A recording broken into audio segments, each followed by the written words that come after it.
Hello students, मैं उदय सिंह एक बार फिर से आपके साथ हाजिर हूँ अपना नया टॉपिक लेकर। और आज मैं पढ़ाने वाला हूँ आपको अरस्तु की नागरिकता संबंधी विचार।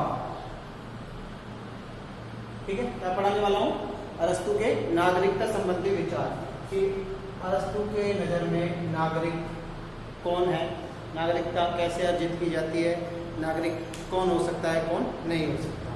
ठीक है, देखिए सबसे पहली बात, जो अरस्तु ने जो बुक लिखी है पॉलिटिक्स, उसके तीसरे भाग में संविधानों के वर्गीकरण के साथ साथ उसने इसके बारे में भी बताया है, डिफाइन किया है कि नागरिक कौन होगा।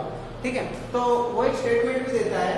स्टेटमेंट ये है, राज्य नागरिकों का समुदाय है, ऐसा अरस्तु कहता है। राज्य को क्या मानता है? नागरिकों का समुदाय। जब ये स्टेटमेंट देता है कि राज्य नागरिकों का समुदाय है, तो ये सवाल खड़ा होता है कि नागरिक कौन है। ठीक है, ये वाला सवाल खड़ा हो जाता है कि नागरिक कौन है। इस सवाल का जब आंसर वो देता है कि नागरिक कौन है, तो वह सबसे पहले ये बताता है कि नागरिक कौन नहीं हो सकते, यानी कि वह खंडन करता है नागरिकताओं के कुछ आधारों का, कुछ कानूनी आधारों का। कि वह कहता है कि कौन व्यक्ति नागरिक नहीं हो सकते हैं। तो नागरिक कौन नहीं है, पहले भाई यह बताता है, बजाय इसके कि वह ये बताए कि नागरिक कौन है। वह कहता है कि स्थान विशेष में रहने से नागरिकता नहीं मिलती।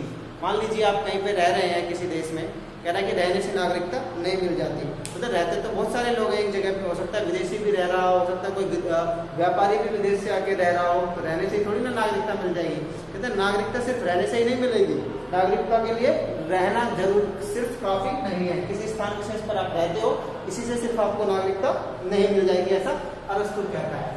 दूसरा पॉइंट कहता है कानूनी अधिकार प्राप्त व्यक्ति को भी नागरिकता नहीं मिल सकती या नहीं कह सकते, यानी कि जिस व्यक्ति को कुछ कानूनी अधिकार प्राप्त होते हैं उन्हें भी नागरिक नहीं कहा जा सकता। कहता है कि विदेशियों को भी कुछ कानूनी अधिकार सरकार के द्वारा दे दिए जाते हैं, लेकिन उन्हें भी नागरिक नहीं कहा जा सकता क्योंकि वो विदेशी हैं। सेकंड बात हो गई। थर्ड नेक्स्ट बात है, न्यायालय की शरण लेने वाले अधिकार से भी नहीं मिलती। यानी कि मान लीजिए किसी व्यक्ति को न्यायालय में अपने खिलाफ हुए अत्याचार के लिए जाने का अधिकार है, या उसके खिलाफ जिसने अत्याचार किया है, यानी देखो, या तो आप न्यायालय जा रहे हैं, आपके साथ अत्याचार हुआ है, या कोई आपके खिलाफ जा रहा है क्योंकि आपने अत्याचार किया है, तो भी आप नागरिक नहीं कहलाए जा सकते। क्यों? क्योंकि ये जो न्यायालय जाने की जो सहूलियत है, वह सिर्फ नागरिकों को ही नहीं विदेशियों को भी दे देते हैं। आज भी यही नियम है हमारे देश में। हम न्यायालय में सिर्फ भारतीय ही नहीं जाते, भारतीयों के अलावा भी भारत के न्यायालय में विदेशी भी जा सकते हैं यदि उनके किसी अधिकार को यदि उनके साथ कुछ गलत हुआ हो तो। ठीक है, तो कहते हैं तीसरी बात भी गलत है कि ये नागरिकता सिर्फ न्यायालय की शरण लेने से नहीं मिल जाएगी। नेक्स्ट में कहता है कि नागरिकों की संतान होने से भी नागरिकता नहीं मिलती है। बहुत इंपॉर्टेंट बात है, क्योंकि आज तो आप जानते हो ना, अगर मान लीजिए भारत में अगर आपके माँ बाप भारत के नागरिक थे, तो इसलिए ऑटोमेटिकली आप भारत के नागरिक बन गए क्योंकि आप उनकी संतान हो। हमारे संविधान के अनुच्छेद 5 से लेके अनुच्छेद 5 से लेके 11 तक में किसका वर्णन है? नागरिकता को डिफाइन किया हुआ है। ठीक है, नागरिकता कैसे ली जाती है, नागरिक कौन कौन हो सकते हैं और नागरिकता कैसे छिन सकती है, इसके बारे में बताया गया है। इसमें आर्टिकल 5 से लेके 11 तक में बताया गया है भारतीय संविधान में। तो ऐसे ही उसमें ये भी बताया गया है कि भारतीयों के संतान जो होगी वो जन्म से ही, वो भारतीय जो संतान होगी वह भारतीय नागरिकता से स्वतः मिल जाएगी। लेकिन वह मना कर देता है कि नागरिकों की संतान होने मात्र से ही आपको नागरिकता नहीं मिलेगी। ठीक है, नेक्स्ट वे कहता है देश निकाला देने से भी नागरिकता नहीं रहती। यानी कि मान लीजिए आप नागरिक हैं उस देश के और आपको देश निकाला दे दिया गया है न्यायपालिका की तरफ से, तो भी आप उस देश के नागरिक अब नहीं रहते हैं। नेक्स्ट कहता है जन्म से भी नागरिकता नहीं मिलती। मान लीजिए आपने किसी राज्य में जन्म लिया है, किसी देश में जन्म लिया है, तो कहता है देश में जन्म लेने से भी आपको नागरिकता नहीं मिल जाती। क्यों? कई बार विदेशी यहाँ घूमने आए और विदेशियों के बच्चे हो गए तो उनको नागरिकता थोड़ी दे देंगे। ये बात कहता है अरस्तु के। आप सिर्फ जन्म लेने भर से भी कोई नागरिक नहीं हो जाएगा कि मैंने इस स्थान पर जन्म लिया तो मैं यहाँ पे नागरिक बन गया हूँ।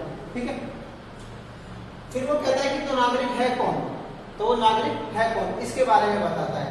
ठीक है, तो नागरिक कौन है इसका अर्थ में बताता है कि नागरिकता का अर्थ बताते हुए कहता है कि नागरिक कौन है, वह कहता है जिसके पास अवकाश है, जिसके पास अवकाश है वह नागरिक है। क्या है? अवकाश, अवकाश, अवकाश जो भी है शायद यही है, जिसके पास अवकाश है। अवकाश यानी कि हॉलीडे, छुट्टी है नहीं, इसका मतलब यहाँ पर संडे, दिवाली, होली वाली छुट्टियों से नहीं है। ठीक है, इसके पास हॉलीडे उससे यहाँ पर इसका मतलब नहीं है। यहाँ अवकाश का कुछ अलग ही मतलब है। ठीक है, वो क्या मतलब है इसका, वो मैं आपको बताता हूँ। देखिए यहाँ अवकाश का सिर्फ और सिर्फ इसका मतलब ये है जिसके पास अवकाश है, यानी कि जिस व्यक्ति के पास शासन में टाइम, शासन जो व्यक्ति शासन में यानी कि न्यायपालिका में या प्रशासन में स्पष्ट भूमिका निभाता है, सक्रिय भूमिका निभाता है, वही व्यक्ति नागरिक है। यानी कि अवकाश का मतलब क्या होगा यहाँ पर, जो व्यक्ति अपना टाइम देता है काम, न्याय संबंधी कार्यों में, प्रशासन संबंधी कार्यों में, राजनीति संबंधी कार्यों में, जो व्यक्ति इन कार्यों में अपना टाइम देता है, जो ये कार्य संपन्न करते हैं जो व्यक्ति, वही व्यक्ति क्या है, सिर्फ और सिर्फ नागरिक है। ठीक है, यानी कि जिन व्यक्तियों के पास अवकाश है, और अवकाश का मतलब है जो व्यक्ति न्याय, प्रशासन और राजनीति में टाइम देते हैं, यहाँ पर काम करते हैं, वही लोग क्या है, नागरिक है। ठीक है, क्लियर, मेंशन होगा आप यहाँ पे कि नागरिकता का अर्थ क्या है, नागरिक वही व्यक्ति है जो जिसके पास अवकाश है और न्याय, प्रशासन और राजनीति में पार्टिसिपेट करता है। तो इसके साथ साथ ये बताता है कि कौन व्यक्ति नागरिक नहीं हो सकते। वो ये बताता है कि स्त्री नागरिक नहीं हो सकती, यानी कि शासन प्रशासन में वो भागीदारी नहीं करती। बच्चे नहीं हो सकते क्योंकि वह अवयस्क होते हैं, समझदार नहीं होते। दास नहीं कर सकते क्योंकि दास के पास विवेक, मस्तिष्क नहीं होता, वह अपने मालिक के ऊपर आश्रित रहता है। श्रमिक नहीं हो सकते और मजदूर नहीं हो सकते, क्यों? क्योंकि उनके पास अवकाश नहीं होता है। वो ज्यादातर अपना टाइम कहाँ देते हैं, मेहनत मजदूरी करने में देते हैं, रोजी रोटी कमाने में देते हैं, जीविकोपार्जन करने में देते हैं, अपना खाना पीने में निकाल देते हैं, कमाने में निकाल देते हैं। यानी कि उनके पास नहीं होता, अवकाश नहीं होता, वो न्याय और प्रशासन और राजनीति में पार्टिसिपेट नहीं करते, श्रमिक और मजदूर, इसलिए वो भी नागरिक नहीं कहे जा सकते। संपत्ति विहीन व्यक्ति को भी वह नागरिक नहीं मानता है, कहता है कि नागरिक होने के लिए संपत्ति होना भी जरूरी है। और वह विदेशी व्यक्ति को भी नागरिक नहीं मानता है। ये इसकी नागरिकता की कुछ विशेषताएं हैं जिनमें कहता है कि नागरिक कौन व्यक्ति हो सकते हैं और कौन व्यक्ति नहीं हो सकते हैं। तो नहीं हो सकते हैं ये ज्यादा बड़ा कॉन्सेप्ट है। स्त्री, बच्चे, दास, श्रमिक, मजदूर, संपत्ति विहीन और विदेशी व्यक्ति इसके नागरिक नहीं हो सकते, और इन कारणों से भी नागरिकता नहीं मिल जाती है। नागरिक होने के लिए आपके पास स्पष्ट है कि आपके पास अवकाश होना चाहिए। अवकाश का मतलब है कि आपके पास पूरा टाइम होना चाहिए न्याय, प्रशासन और राजनीति में देने के लिए, और आप उसमें देते हो। ये है नागरिकता की शर्त। और आप उस देश के नागरिक तो होगे, उस देश में रहने वाले तो होगे, विदेशी तो होने नहीं चाहिए। ऐसा नहीं है कि आप विदेशी है तो इनमें पार्टिसिपेट करोगे, नहीं करोगे। विदेशी है तो अपने काम करोगे, जिस काम के लिए आप आए, बिजनेस के लिए आए तो बिजनेस भी करोगे। वह कुछ इनकी योग्यताएं भी तय कर देता है, किसकी, नागरिकों की कुछ योग्यताएं भी तय कर देता है।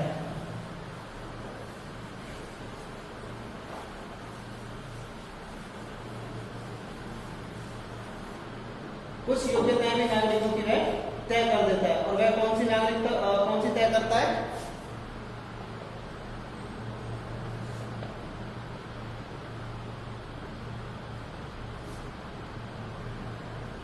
ठीक है। योग्यताओं के मामले में मैं स्पष्ट कह देता है, स्त्री नागरिक नहीं हो सकती और मजदूर नागरिक नहीं हो सकते, ठीक है। और वह कहता है कि नागरिक वही व्यक्ति हो सकता है जो सभी चिंताओं से मुक्त हो, यानी कि क्लियर सी बात है, वह व्यक्ति संपत्तिशाली होना चाहिए और उसके पास दास होने चाहिए, जिससे कि वह उसके रोजमर्रा के कार्य कर सके, रोजी रोटी के काम कर सके, वह रोजी रोटी के कामों में खुद ना उलझा हुआ हो, अपने दासों के माध्यम से वह कार्य काम कर सके। क्लियर बता देता है कि स्त्री ना हो, मजदूर ना हो, श्रमिक ना हो, ठीक है, वो क्लियर कह देता है ये नहीं होना चाहिए। और वह एक साथ में वह ये भी तो कह देता है वो बच्चे ना हो, यानी कि वो वयस्क हो। वह क्या होना चाहिए? वयस्क, एडल्ट होना चाहिए, वयस्क होना चाहिए। अगर वो बच्चा है तो दिक्कत आ जाएगी उसके साथ, ठीक है। तो ये कुछ इसकी इंपॉर्टेंट योग्यताएं थी। और इन सब में एक इंपॉर्टेंट योग्यता याद आया, ये थी कि उसमें शासक और शासित दोनों की क्षमताएं होनी चाहिए।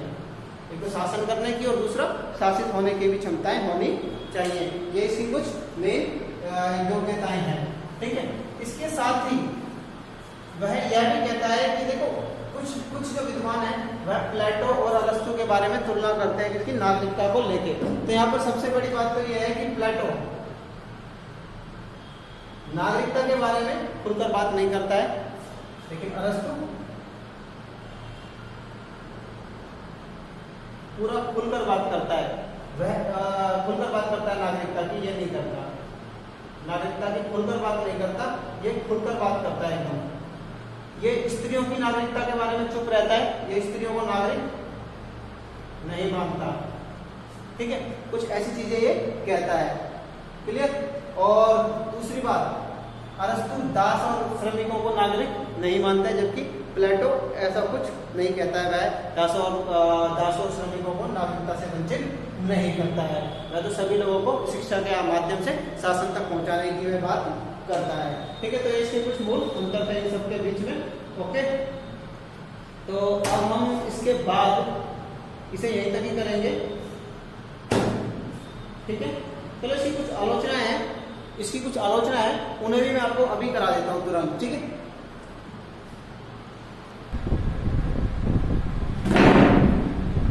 ठीक है, तो हम स्टार्ट करते हैं अब आलोचनाओं को। देखिए इसकी कुछ इंपॉर्टेंट आलोचनाएं की है जो कुछ विद्वान है उन्होंने। जैसे कि सबसे बड़ी आलोचना तो ये की है इसकी कि ये जो नागरिकों का जो नागरिकता का जो दृष्टिकोण है अरस्तु का, ये बहुत ही ज्यादा संकुचित है। संकुचित इसलिए है क्योंकि यह सिर्फ कुछ ही लोगों को नागरिकता प्रदान करता है। इस दृष्टिकोण से वह बहुत सारे लोगों को, जैसे मजदूर, श्रमिक, स्त्रियों, इन सबको वह नागरिकता से विहीन कर देता है। इस प्रकार इसका जो दृष्टिकोण है वह काफी संकीर्ण है। अप्रजातांत्रिक भी है यह दृष्टिकोण। क्यों अप्रजातांत्रिक है दृष्टिकोण?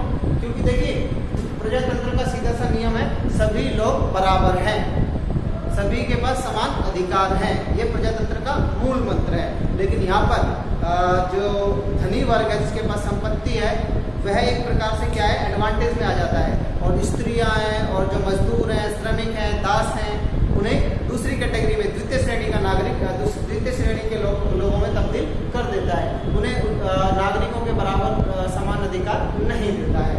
ये कॉन्सेप्ट इसका अप्रजातांत्रिक बन जाता है, जो कि आज के टाइम में कतई काबिले बर्दाश्त नहीं है। नेक्स्ट है तीसरा पॉइंट।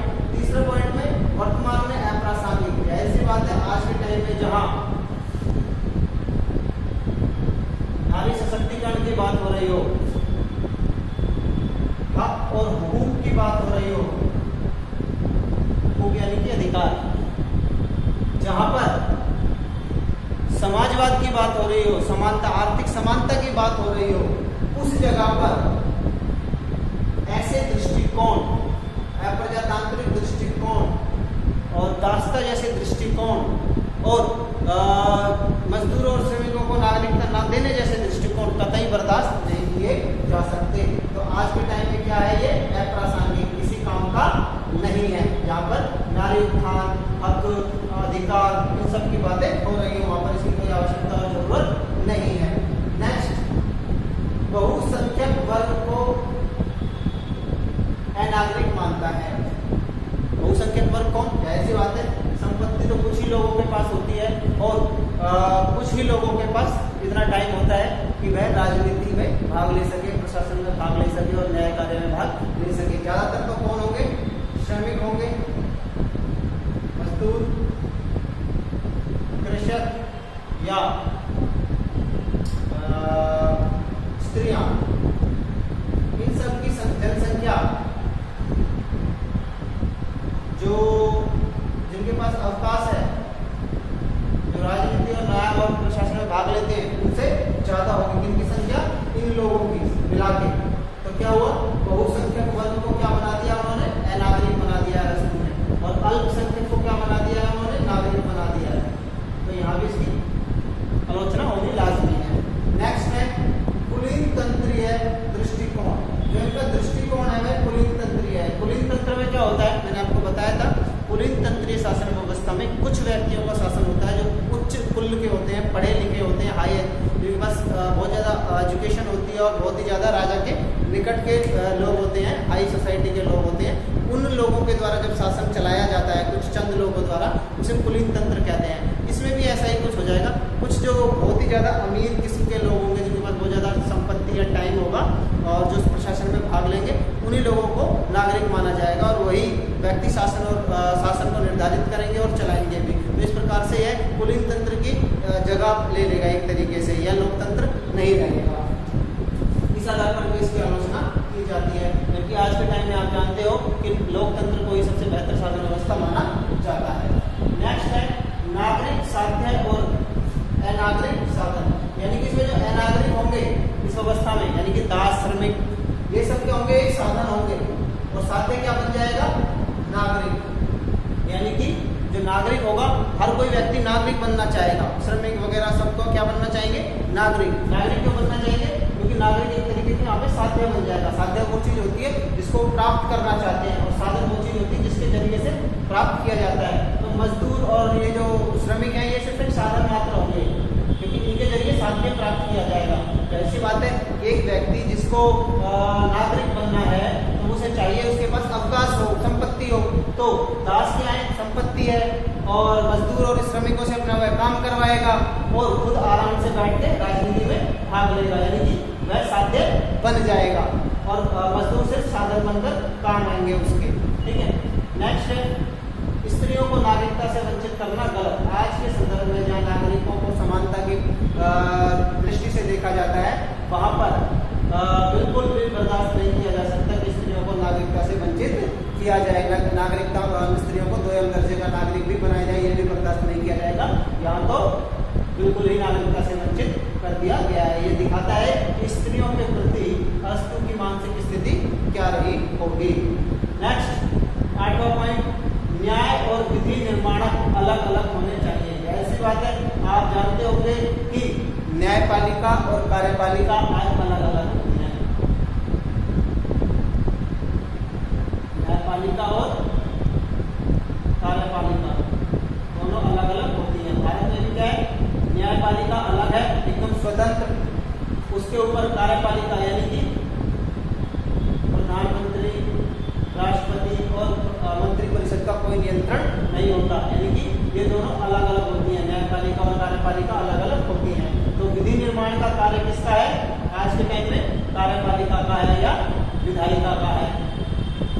ठीक है। और जो न्याय का जो कार्य है वह न्यायपालिका का है। तो ये दोनों संस्थाएं अलग अलग होनी चाहिए, परंतु यहाँ पर अरस्तू ये दोनों काम सिर्फ एक ही व्यक्ति से कराता है, और वह कौन है? वह व्यक्ति है नागरिक। वह नागरिक से ही दोनों काम, तीनों काम कराता है। वह नागरिक मानता है किसको? न्याय कार्य करने वाले को भी, प्रशासनिक कार्य करने वालों को भी, और इसके अलावा राजनीतिक कार्य करने वालों को भी वह क्या मानता है? नागरिक मानता है। लेकिन नागरिक ही से सारे काम करेंगे, जबकि इन दोनों वर्गों को कम से कम न्यायपालिका और कार्यपालिका को अलग अलग होना चाहिए। आज के टाइम में ये एक सर्वमान्य तथ्य है। तो ये था आपका अरस्तू